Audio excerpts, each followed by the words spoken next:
Halo warga intelektual sekalian. Wah, ini sih parah banget ya. Cara berpikirnya tuh parah banget, bodoh banget ya. Mohon maaf bagi yang nonton video ini ya. Saya nggak tahu apakah karena warga Konoha itu banyak yang IQ-nya itu di bawah rata-rata sehingga mereka itu sering memusuhi yang namanya budaya Arab gitu ya. Di Konoha itu kan ada orang yang tidak suka dengan budaya Arab. Padahal pada faktanya kalau boleh jujur ya, kita itu tidak bisa dipisahkan dengan yang namanya budaya Arab selagi di Konoha itu mayoritas Muslim. Kenapa bisa seperti itu? Apa alasannya? Ada satu alasan yang jarang dibongkar. Apa itu alasannya?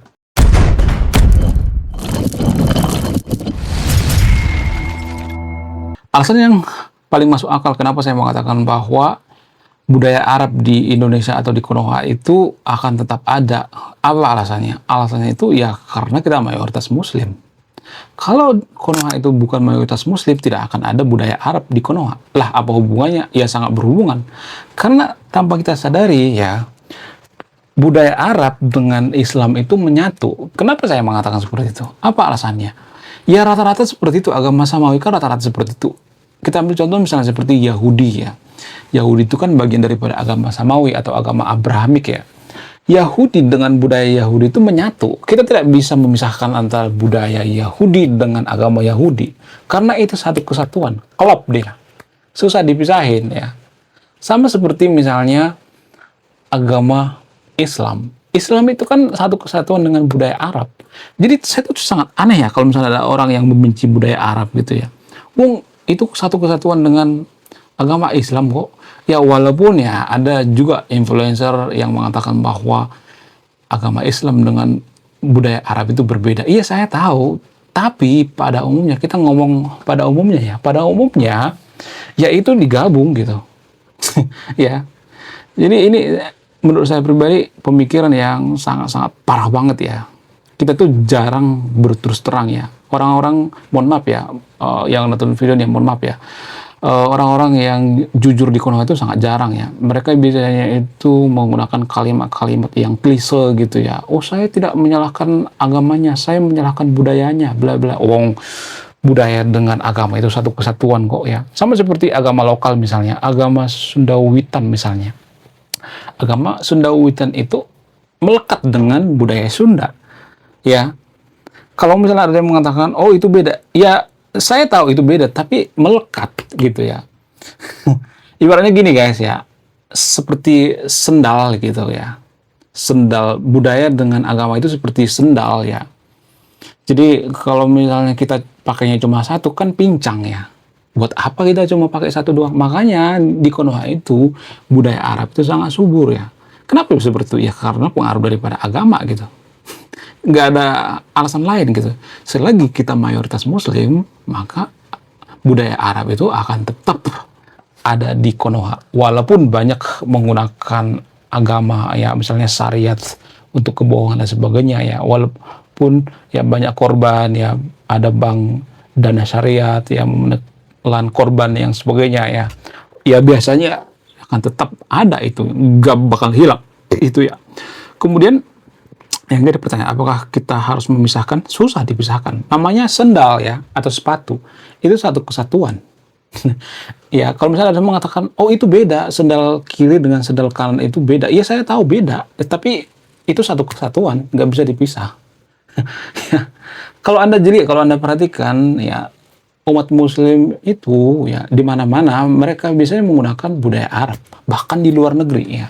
Seperti Amerika misalnya, di Eropa ya, kemudian Pakistan misalnya, mereka menggunakan budaya Arab kok. Di mana-mana mereka menggunakan budaya Arab. Karena DNA daripada agama itu menyatu dengan budaya itu sendiri ya. Jadi kalau ada orang yang mengatakan bisa dipisah kok, oh itu kalimat yang sangat bullshit sekali ya. Nah, yang jadi pertanyaan, kenapa banyak orang yang tidak menyadari ini? Alasannya itu ya karena nggak enakan. Ya, bukan berarti saya nyuruh yang notifikasi untuk tidak beragama. Disclaimer-nya, saya tidak ada niat atau menyuruh yang notifikasi untuk tidak beragama. Disclaimer-nya, tapi saya pengen kita itu jujur gitu ya, dan belak-belakan gitu. Supaya apa? Supaya ada yang namanya kemajuan. Dulu ya, ini jadi permasalahan besar ya.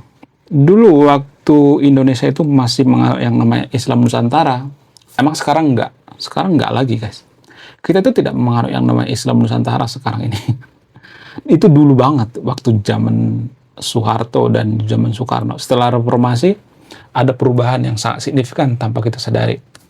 Dulu waktu di Indonesia itu masih menganut yang namanya Islam Nusantara, mereka masih bisa memisahkan budaya Arab dengan yang namanya budaya Nusantara. Jadi ada perbenturan antara budaya Arab dengan yang namanya budaya Nusantara. Makanya ada istilah Islam Nusantara, ya.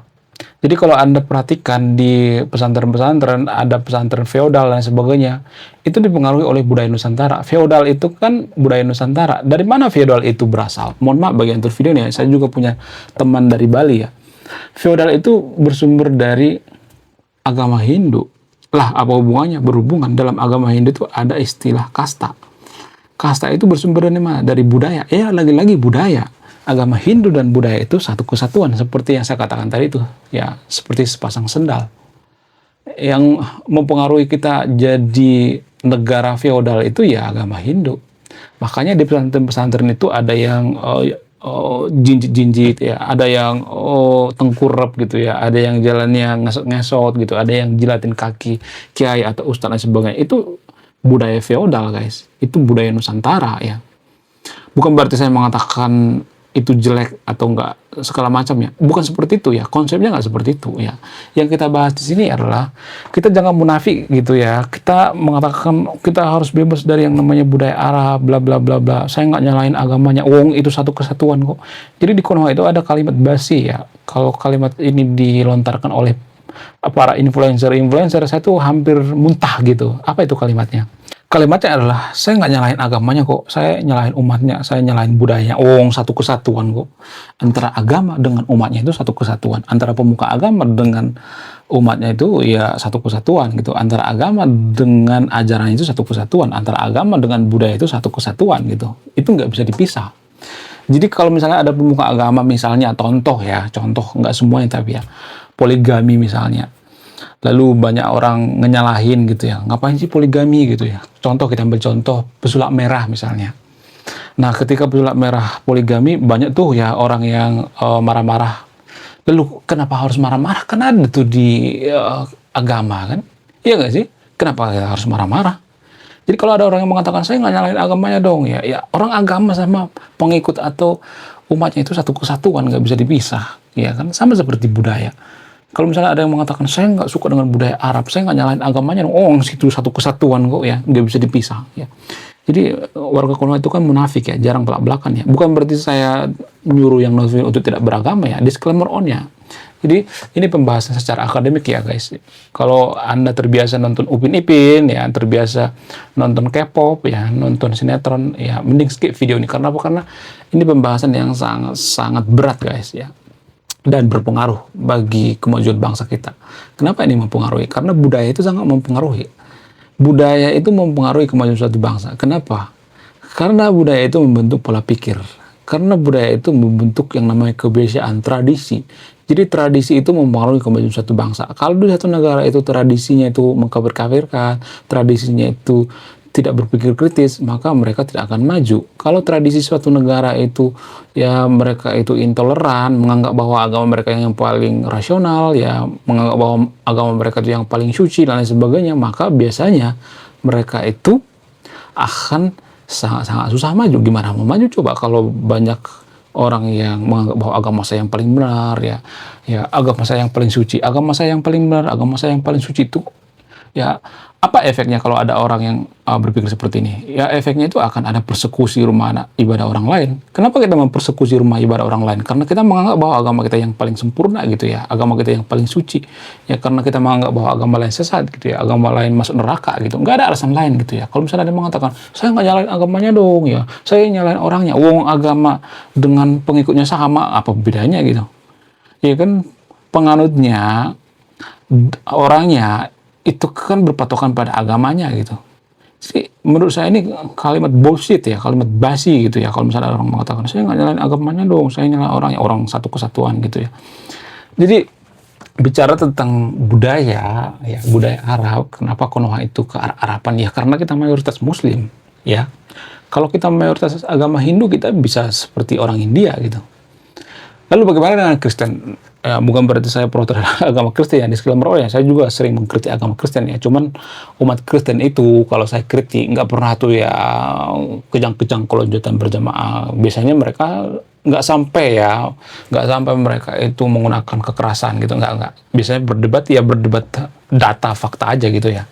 Bukan berarti saya pro terhadap Kristen ya, saya bukan oten ya. Kristen itu beda ya. Kristen itu salah satu agama saya mau yang paling beda. Itulah alasannya kenapa nggak semuanya tapi ya umat Muslim yang ada di Konoha itu sering ngata-ngatain agama Oten itu agama yang sesat gitu ya. Karena apa? Karena sudah banyak dirubah dan sebagainya bla bla bla. Ya saya harus mengakui budaya Oten itu, budaya Kristen itu sudah banyak diubah guys. Jadi Kristen itu tidak melekat dengan budaya. Itu perbedaan dari Kristen. Kristen itu tidak seperti agama Yahudi gitu. Agama Yahudi kan melekat dengan budaya. Islam melekat dengan budaya Arab gitu ya. Kalau agama Yahudi dengan tradisi Yahudi. Sementara Kristen itu nggak pernah tuh ya menggabungkan ya dengan budaya Yahudi, nggak pernah. Kenapa bisa seperti itu? Apa alasannya? Karena agama Kristen ini sebenarnya agamanya para perantau. Ya dulu agama Kristen ini waktu terbentuk di Israel langsung dibawa ke Eropa gitu, dibawa oleh para peziarah, dibawa oleh yang menyebarkan agama ya, sehingga agama Kristen ini ya ibarat manusia. Kristen ini adalah manusia perantau gitu, sudah terbiasa hidup di perantauan, bukan hidup di suatu daerah yang terpencil, yang primitif, nggak seperti itu ya.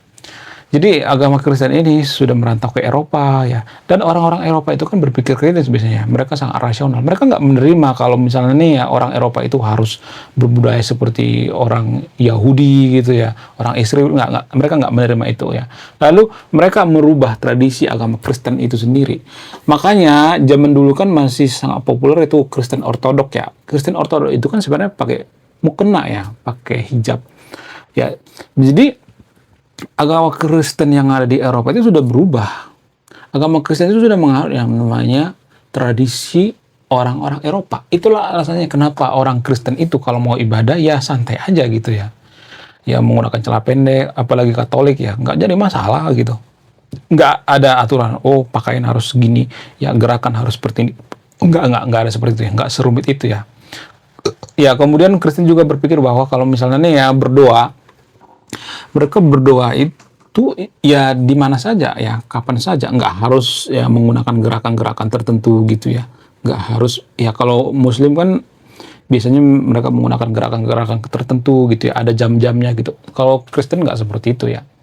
Itulah alasan kenapa kalau kita perhatikan Kristen itu kalau kerja mereka sangat profesional. Kenapa? Karena mereka tidak menggabungkan antara agama dengan pekerjaan mereka. Biasanya mereka sebelum kerja yang taat ya, bukan yang tidak taat ya. Ada juga orang Kristen yang tidak taat. Biasanya mereka berdoa dulu di rumah gitu ya sebelum kerja. Dan saat di pekerjaan mereka tidak ada alasan untuk melakukan ritual ibadah gitu, nggak ada. Jadi mereka sangat profesional ya, nggak ada waktu buat break gitu ya. Maksudnya break itu artinya ada jeda waktu untuk ibadah ya. Kalau di Konoha kan ya, mohon maaf bagian atas video ya, saya bahas masalah ini dari sudut pandang akademis ya. Kalau di Konoha itu ya umat Muslim itu nggak semuanya, tapi ya biasanya rata-rata mereka kalau kerja di pabrik itu ya mereka ada waktu untuk ibadah gitu ya, sholat gitu ya, ke musola, ke masjid dan sebagainya ya. Sehingga ya mohon maaf bagian videonya, saya tidak mengatakan bahwa ini tidak benar ya, bisa aja sholat nggak jadi masalah, tapi investor melihat ini semacam keanehan gitu ya.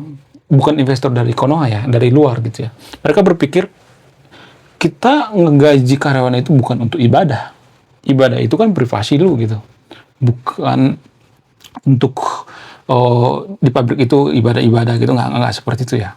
Jadi investor itu sangat jeli guys ya. Kalau misalnya kita punya banyak break ya di pabrik gitu ya, misalnya 5 kali sehari gitu ya menunaikan ibadah ya, maka investor melihat ini, oh ini tidak efisien ya. Enggak semuanya tapi ya, disclaimer on ya, enggak semuanya ya. Tapi rata-rata investor yang jeli ya pasti memperhatikan ini ya. Kalau Kristen nggak seperti itu ya, Buddha juga nggak seperti itu ya. Mereka memprivasi agama mereka, Hindu juga nggak ya.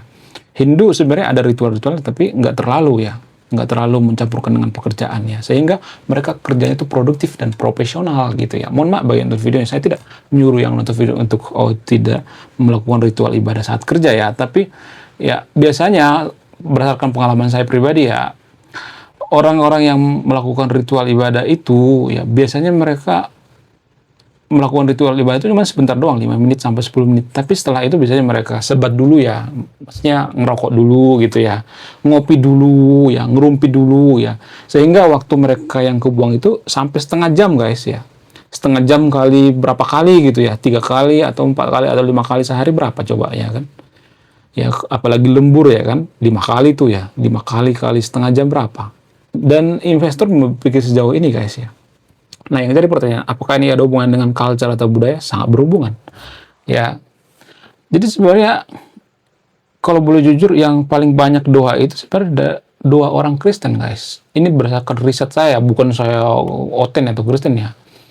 Cuman orang Kristen itu di mana aja bisa berdoa gitu. Ya, even di pesawat sekalipun mereka berdoa gitu ya.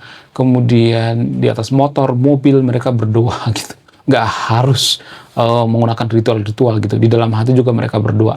Dari mana orang Kristen mendapatkan culture semacam ini atau pemikiran semacam ini? Dari orang-orang Eropa. Orang-orang Eropa lah yang merubah ini ya. Sehingga bisa diterima di Eropa. Itulah alasannya kenapa Kristen itu salah satu agama paling terbesar di dunia. Karena apa? Karena Kristen itu tidak merubah culture atau budaya suatu daerah ya. Sebenarnya kalau agama Kristen itu menggabungkan antara agama dengan culture atau budaya, maka agama Kristen itu tidak akan diterima di Papua gitu. Karena orang Papua itu sangat suka makan daging babi.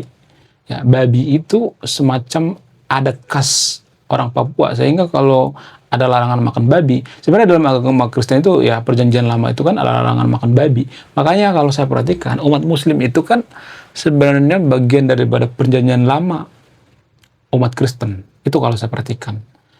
Nggak ada perjanjian baru. Ya, agama Kristen itu kan ada istilah perjanjian baru. Artinya, kebiasaan larangan makan babi ini ditafsirkan ya. Sekali lagi saya katakan, ditafsirkan. Siapa yang menafsirkan? Orang-orang Eropa. Orang-orang Eropa berpikir, masa kita nggak makan babi? Ya, enak aja. Orang babi enak kok ya. Jadi, orang Eropa meneliti gitu. Kenapa sih babi dilarang? Ya, ternyata alasannya ya karena zaman dulu di Israel itu atau di Timur Tengah itu babi itu boros air sehingga dilarang ya. Itu secara antropologi ya. Kemudian babi itu dilarang dimakan itu kan dari kitab suci itu karena haram gitu ya, karena ada cacing dan sebagainya. Padahal kalau diteliti cacing pita itu di mana-mana ada, di air ada, di daging sapi ada gitu. Jadi itu bukan jawaban rasional sehingga orang-orang Eropa berpikir ya nggak apa-apa makan daging babi gitu. Ya, sehingga ada yang namanya penafsiran. Penafsirannya itu apa yang kita masukkan ke mulut kita. Ya, bukan apa yang kita keluarkan dari mulut kita ya. Jadi ada istilah seperti itu, saya lupa apa namanya. Mohon maaf bagi yang nonton videonya, kalau ada Kristen tolong dibenerin ya apa yang saya katakan ya. Jadi penafsiran guys, ya. It's all about penafsiran. Konoha juga sebenarnya bisa kok makan babi ya, umat Muslim. Ini sebenarnya pasal karet. Yang mengatakan ini siapa? Ustadz Abdul Somad. Kalau terjebak gitu, terjebak di hutan, nggak ada makanan, di gurun dan sebagainya, bisa kok makan babi. Jadi ini sebenarnya pasal karet gitu ya, tanpa kita sadari. Oke, sekian videonya. Terima kasih sudah memahami. Saya kaum intelektual, salam rasional.